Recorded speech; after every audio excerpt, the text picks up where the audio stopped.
Ազգային ժողովի ուժեղ Հայաստան եւ Հայաստան խմբակցությունների հարգելի պատգամավորներ, նիստի աշխատանքներին հետևող հայրենակիցներ։ Հարց է հնչում, թե ինչու է ուժեղ Հայաստան խմբակցության ղեկավարը կայացրել այդ խորիմաստ որոշումը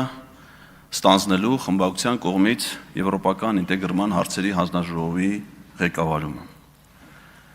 Քիչ առաջ նաեւ ներկայացվեց, թե ինչ կարծիք է հայտնել այդ կապակցությամբ ուժեղ Հայաստան կուսակցության առաջնորդ Սամվել Կարապետյանը։ Այն, որ Սամվել Կարապետյանի ասածները կարող են որոշ մարդիկ չհասկանալ, դա ունի օբյեկտիվ պատճառներ։ Բայց այն, թե ինչու է կայացրել որոշում Նարեկ Կարապետյանի կողմից, դա էլ ունի օբյեկտիվ հիմնավորումներ։ Որովհետև ուժեղ Հայաստանը արժևորում է աշխարհաքաղաքական բոլոր ուղղությունների, այդ թվում եվրոպական ուղղության հետ հարաբերությունները։ Արժևորում է այն աստիճան, որ փորձում է այն դուրս բերել քաղաքական արկածախնդրության, անլրջության եւ ինչպես ասում են տրոլինգների տիրույթից եւ դրան հաղորդել լուրջ կառուցվածքային եւ կազմակերպական որակ։ Որոշ մարդկանց մոտ տպավորվել էր Նարեկ Կարապետյանի այն խոսքը, որ եվրոպական ուղղության հետ հարաբերություններում կա գովազդային բաղադրիչ եւ ֆունկցիոնալ բաղադրիչ։ Այո, գովազդային հարթությունում կարծես թե ամեն ինչ նորմալ է։ Եթե նայենք լուսանկարներին, տեսանյութերին, բարբերաբար կատարվող այցելություններին, իրար ցուցադրվող սրտիկներին եւ ինչու՞ չէ նաեւ կախարդական 7 ծիրանից պատրաստված ծիրանի ջեմին, ապա կարծես թե ամեն ինչ նորմալ է։ Իսկ երբ որ գալիս ենք այն հարթություն, որտեղ կայացվում են լուրջ որոշումներ, ոնց որ թե ամեն ինչ անլուրջ է։ Այնպիսի տպավորություն է ստեղծվում, որ Հայաստանի եվրոպական համագործակցությունը նոր է սկսվում։ Եվրոպական համագործակցությունը դա միայն եվրոպական միությունը չէ, գոյություն են համաեվրոպական բազմաթիվ կազմակերպություններ։ Օրինակ ԵԱԿ-ին Հայաստանի անդամակցությունը եղել է դեռևս նախագահ Լևոն Տեր-Պետրոսյանի պաշտոնավարման շրջանում 1992 թվականին, Սևծովյան տնտեսական համագործակցության կազմակերպության 92 թվականին նախագահ Տեր-Պետրոսյանի պաշտոնավարման շրջանում։ Իդեպ չունենալով Թուրքիայի հետ դիվանագիտական հարաբերություններ, մինչ օրս եւ այդ պահից ունենք կանոնավոր ստացիոնար դիվանագիտական ներկայացություն Թուրքիայում։ Եվրոպայի խորհրդին Հայաստանը անդամակցել է նախագահ Ռոբերտ Քոչարյանի պաշտոնավարման ժամանակաշրջանում։ ՍԵՊԱ-ի հետ համաձայնագիրը կնքվել է նախագահ Սերժ Սարգսյանի պաշտոնավարման շրջանում։ Հիմա գանք Եվրոպայի խորհրդին, համաեվրոպական ամենաֆունդամենտալ քաղաքական կազմակերպություններից մեկին, որը խարսված է մարդու իրավունքների, իրական ժողովրդավարության եւ օրենքի գերակայության արժեհամակարգի վրա։ Հայաստանը Եվրոպայի խորհրդին անդամակցել է Ադրբեջանի հետ միաժամանակ եւ չնայած որ Ադրբեջանի այս արժեքային տարբերությունները Հայաստանից այդ պահի դրությամբ անհամեմատ էին, որոշում կայացվեց երկու երկրների միաժամանակի անդամակցությունը պայմանով, որպիսի Լեռնային Ղարաբաղի խնդիրը այդ երկրները լուծեն բացառապես խաղաղ բանակցությունների միջոցով։ Դա նախապայման էր եւ Հայաստանի եւ Ադրբեջանի Եվրոպայի խորհրդին անդամակցելու համար։ Անկախ դրանից Արցախի նկատմամբ ադմինիստրատիվ հսկողությունը հայկական կողմից է թե Ադրբեջանի, բոլոր ժամանակներում Արցախը եղել է Եվրոպայի խորհրդի տարածք։ Եվ ինչ է տեղի ունեցել 21-րդ դարում Եվրոպայի խորհրդի տարածքում հրահրված պատերազմ, Արցախի ժողովրդի ցեղասպանություն եւ բռնի տեղահանություն։ Ես ուզում եմ հասկանալ, սա տեղավորվում է արդյոք մարդու իրավունքների, ժողովրդավարության եւ օրենքի գերակայության հետ։ Ոչ։ Իսկ հայկական կողմը, հայկական դիվանագիտությունը ինչ ջանքեր է գործադրել ադրբեջանական այդ հանցագործությանը եվրոպական արժեհամակարգի տեսանկյունից պատասխան տալու համար։ Մենք հուսով եմ կլսենք երբևէ Եվրոպայի խորհրդի խորհրդարանական վեհաժողովում հայկական պատվիրակության ղեկավարի նույն ինքը հայ-թուրքական գործընթացում հայկական կողմից ապօրինի կերպով բանակցողի հաշվետվությունը ազգային ժողովին։ Եվրոպական միություն։ Այդ կազմակերպության հետ Հայաստանը համագործակցել է բոլոր ժամանակներում։ Չի եղել մեկ ծրագիր, թեկուզ մեկ ծրագիր, որ Եվրոպական միություն առաջարկի Հայաստանին եւ Հայաստանը մերժի կամ վերապահումներ ունենա դրա նկատմամբ։ 10-ի ծրագրերով, Արևելյան գործընկերության ծրագրերով, Եվրոպական միության այլ ծրագրերով բարեփոխումների է ենթարկվել ամբողջ ժամանակաշրջանում մեր կրթական համակարգը, արդարադատության համակարգը, հանրային կառավարման համակարգը, տեղական ինքնակառավարման համակարգը, ներդրվել են հակակոռուպցիոն բոլոր ինստիտուտները, կոռուպցիայի կանխարգելման հանձնաժողով, Բոլոնիայի գործընթաց եւ այլն։ Այդ ամենը Եվրոպական միության հետ մեր համագործակցության արդյունքն էր։ Իսկ այդ համագործակցությունը 2017 թվականի նոյեմբերի 24-ին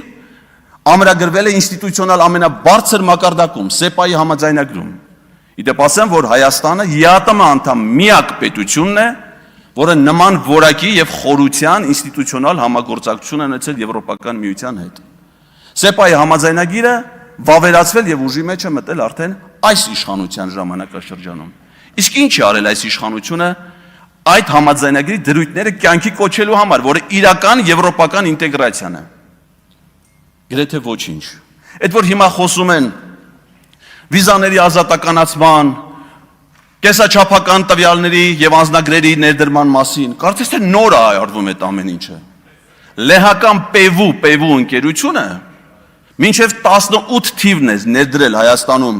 այդ համակարգը, տպագրում եւ հայկական կողմին էր տրամադրում կեսաչափական անձնագրերը, որ 19 թվականին դուք չեղարկել եք։ Իսկ հիմա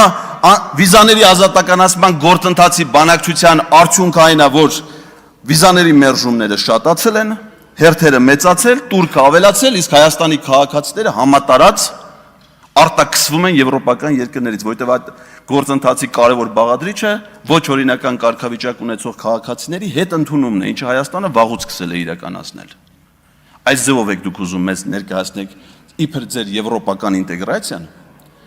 այդպիսի ինտեգրացիա չի լինում։ Եվրոպական քանի երկրների ղեկավարներ էին եկել մայիսի 4-ին Հայաստան, նկարվում, սրտիկներ ցուցադրում միմյանց։ Մի հատ հարցեք նրանցից որևէ մեկին, քանի եվրոպական վերազգային ընկերություններ են այս 8 տարիների ընթացքում ներդրումներ կատարել Հայաստանում։ Ես դրանցից ոչ մեկին չեմ հիշում։ Արդյոք ավելացել է Հայաստանից Եվրոպական միություն հայկական ապրանքների արտահանումը։ Դա չէր կարող լինել, որովհետև այս իշխանության օրոք վերացվեց GSP+ առևտրային ռեժիմը, որը հիմա քաղաքական պատճառներով վերականգնելը համարում են ձեռքբերում, փորձում են ներկայացնել որպես ձեռքբերում։ Բայց այդ ռեժիմը գոյություն ուներ վաղուց եւ հայկական 7000 մոտավորապես անվանում ապրանքներ, ինչպես նաեւ ծառայություններ առանց մաքսատուրքերի արտահանվում են Եվրոպական միություն։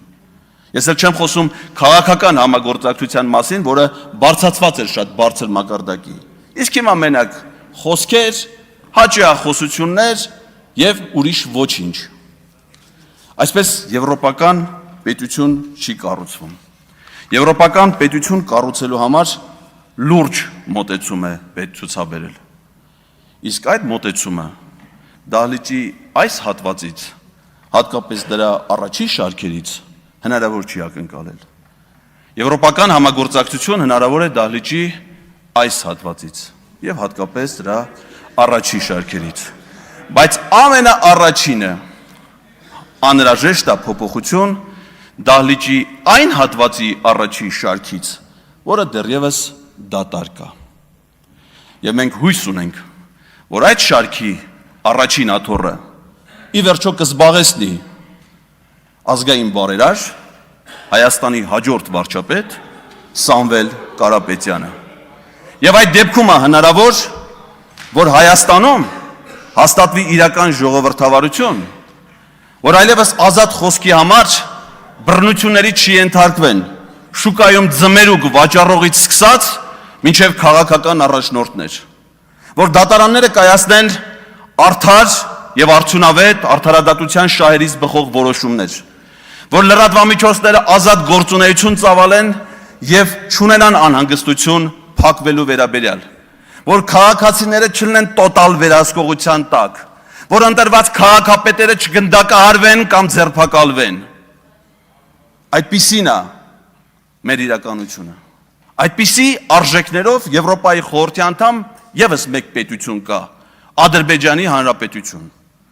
Եվ ես կարծում եմ, որ մենք այդ ձգտումներից պետք է տեղափոխվենք եվրոպական ձգտումներ, ունենալով աշխարհաքաղաքական գլխավոր կենտրոնը Երևանը։ Քանի որ պարոն Ղազարյանը հիշեց իրեն ժամանակաշրջանի Եվրամիության հետ հարաբերությունը եւ նշեց նաեւ հակակոռուպցիոն քաղաքականության մասին, ես չեմ կարող չմտաբերել, որ այն ժամանակ, երբ որ պարոն Ղազարյանը հանրապետական կուսակցության անդամ էր եւ Լեհաստանում Հայաստանի Հանրապետության դեսպան, 2015 թվականին Հայաստանի Հանրապետությունում ստեղծվեց կոռուպցիայի դեմ պայքարի խորհուրդ եւ պատկերացրեք ով էր այդ խորհրդի նախագահը Հովիկ Աբրահամյանը։ Հովիկ Աբրահամյանից հիշեցման կարգով ասեմ, որ դատախազությունը այսօր պահանջում է 59 անշարժ գույք ապօրինի, որից 15-ը Երևանի կենտրոն վարչական շրջանում, 4 տրանսպորտային միջոց, 30 ընկերությունում մասնաբաժին, 21 միլիարդ դրամ ապօրինի եկամտի մնացորդ։ Հիանալի հակակոռուպցիոն քաղաքականության դրսևորում մի բան, ինչից որ մեր ժողովուրդը հավերժ ազատվել եւ ազատագրվել է։ Դուք զբաղեցրեք ձեր տեղը, պարոն Ղազարյան, իսկ այժմ ելույթի համար հրավիրում եմ Տաթևիկ Գասպարյանին։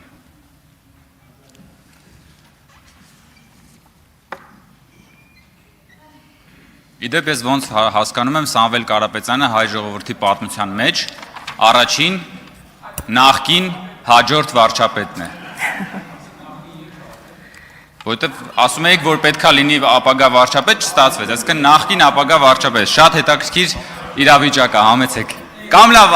հավերժ ապագա վարչապետ, եթե դա ձեզ կմխիթարի, համեցեք։